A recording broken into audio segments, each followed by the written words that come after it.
Silence, please. A vigil at the U.S. Capitol last night honored conservative activist Charlie Kirk. Among the speakers, Congressman Steve Scalise, who was shot at a congressional baseball practice in 2017. It can never be accepted as the norm in this great country.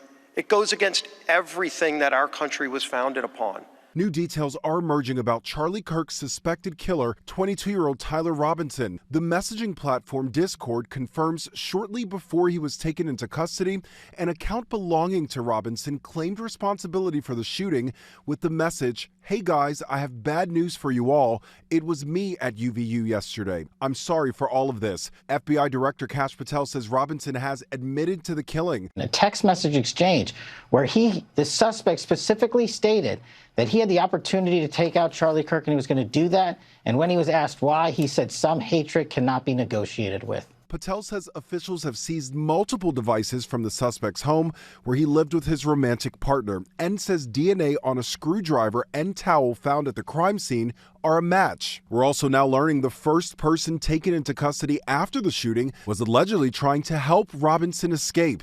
An affidavit revealing 71-year-old George Zinn claimed he was the one who shot Kirk, but officials say Zinn later admitted saying that to draw attention away from the real shooter. President Trump blames left-wing radicals and says Robinson was radicalized online. It seems like he has wonderful parents, brought in a wonderful neighborhood, smart guy, great boards, great marks, great student. And then something happened to him over a fairly short period of time. The New York Police Department is now warning of an increasingly volatile threat environment, saying the killing of Charlie Kirk and last year's killing of United Healthcare CEO Brian Thompson stem from the same toxic and violent atmosphere. The NYPD warning, rather than aligning with a single extremist ideology, malicious actors may adopt a personalized, hate-filled worldview drawn from a mix of beliefs, amplifying the risk of future attacks by lone offenders. The political violence, targeted attacks, mass shootings that are plaguing the United States and have been for over a decade are in large part fueled by an online ecosystem that's saturated with violent and other content that's purposely placed there by foreign powers, terrorist groups, violent organizations here for the purposes of inspiring and informing future attacks. Another alleged example, last week's school shooting in Colorado.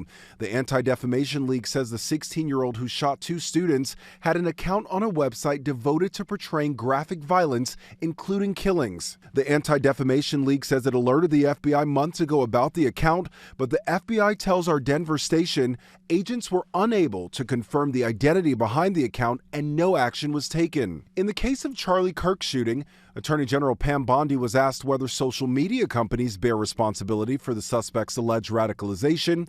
Her answer focused on the responsibility of parents. Parents have got to monitor that because this starts when you're young. This starts when you're young, when you listen to these groups, when you watch these shows, and parents have got to just be vigilant. Charges could be filed against Tyler Robinson as soon as today. Luigi Mangione, the suspect in the United Healthcare CEO shooting, is also due in court today.